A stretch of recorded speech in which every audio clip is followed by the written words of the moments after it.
Greetings, fellow test subjects. Test subject 1337 here for Aperture Gaming. They make it, we test it, you play it. And welcome to my review of Control. This is a game that involves dealing with the supernatural and the paranormal. Inside quite possibly the strangestly constructed house ever. How would I describe this? Alright, imagine the crazy kaleidoscopic geometric world from Doctor Strange inside the Sanctum Sanctorum. Now imagine that building, and at the same time this building exists, they're filming The Twilight Zone, X-Files, all 3 seasons of Legion, and there's some rooms that look like the outdoor areas from Contact. Arrival, yeah. It has some creepy aspects from Observation, and the science fiction paranormal and creepy aspects of the Abandoned Office from Portal and Half-Life. Alright, so how's this all work together? Let me tell you about it. Series. Technically this is it's its own game. It's a standalone, it has no sequels or prequels or in-between-quels. But Yahtzee, he actually reviewed this game the day after it came out. I was like, how the heck did he pull that off? Anyway, he says that this could be seen as a direct sequel of Alan Wake. But no, it's not a sequel, it is what it is. So why do I mention Alan Wake? Well, team. The team behind Control is also the team that did Alan Wake and Quantum Break, so it comes to us from Remedy Studios. Plot. You play as Jesse Faden, who many years ago, she and her brother were at the epicenter of a paranormal activity that was covered up by the Federal Bureau of Control, or the FBC. Many years later, she has come to the oldest house, the headquarters of the FBC, to try to find her brother, but of course, something horrible has happened, the building's in lockdown, and the enemy group known as the Hiss are running rampant. Because, well, that's how video games work. You can't have just a straightforward, clear-cut, easy answer. Gameplay controls. Gameplay is divided up between, you have a service gun, which has magic, paranormal, scientific powers, which can alter between fire, pistol, shotgun, machine gun, sniper rifle. You have telekinetic powers, which allow you to put up shields and throw stuff. And while you're doing that and fighting off the Hiss, you have to collect audio logs, in-office files, and let's see. So it's part combat, part collection, part exploration. So yeah, it's crazy, and it's within 5 floors of this really huge building which defies all known laws of physics. Graphics. The graphics are all right. They're good for the current era of what we have.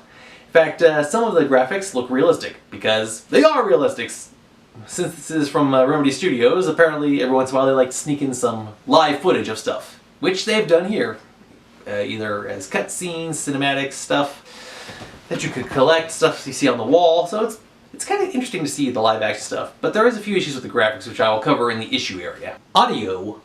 The audio sounds pretty good also. You have like the ambient spooky silence, and then you have the music, and then you have the action combat music.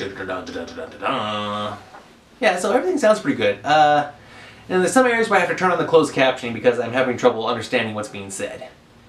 And seriously, like one of the video things I watched, it completely skipped over some of the dialogue, so the closed captioning kind of hit or miss in some areas. Multiplayer. No, it is not multiplayer. DLC. Yes, there is DLC. Right when it came out, they said there's a season pass. One you can download now is a story. You can download to add to the current one, and then there'll be a story that'll be in a little later on. And from what I've played so far, I have a guess as to where this DLC would take place and how they would fit it in. I'm not 100% accurate, but it'll be interesting to see how time can tell. So yeah, there's that. Issues. Okay, there are some issues with this game. Now, when I was first playing the game, there's some problems with the cinematic that was going on, so I took off some applications because I was like, okay, I'm getting kind of close to on the hard drive here. But even after that, there are still some issues. Like, there was a wall, and there was a light flashing behind it, and the light was coming in under the wall, even though it shouldn't be. Like, I'd look at something, and it would be blurry, and then it would take a few moments for it to snap into focus, like a painting on a wall, the text of the painting, or even like a sign that said, this way to this part of the building, or this way to this part of the building. Sometimes it would stay blurred for a really long time, even after I focused in on it, or dodged, like did a quick move. And speaking of quick moves, I was in the middle of a combat scenario and the game kind of slowed down in a few spots. The problem being is that since you have your telekinetic power, the game has to calculate whatever room you're in, where you're doing the fighting. It has to calculate the bullets. It has to do physics because like some stuff can and can't break, what you can pick up and throw, what you can't pick up and throw. Yeah, so it's running a lot all at the same time. Hopefully there'll be a patch update to help smooth things out and get it running a little bit better. Yeah, it needs some work, but I like it. Buy, rent, or pass. Okay, I bought this game for 3 reasons. A, it was not available at Redbox for rent. So I was like, well, I've been interested in this game, I may as well give it a shot. Yeah, actually, that's option B. A, it was not Redbox. B, I saw this game, I was interested in it, I figured I'd give it a try. And C, I shop at GameStop, and I'm also with ThinkGeek.com. They've recently merged together, so they converted all my geek points into a certificate or coupon. And I was like, well, I don't want my points to expire, so figured I'd buy this.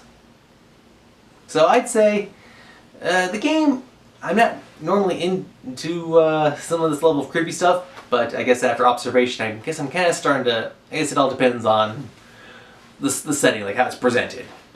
But yeah, it needs some work in some areas, so right now I'd say it's a buy. But if anything else goes funny on me or wrong, if they don't get some stuff fixed, this may fall into the rent category. So right now I'd say it's a very tentative buy.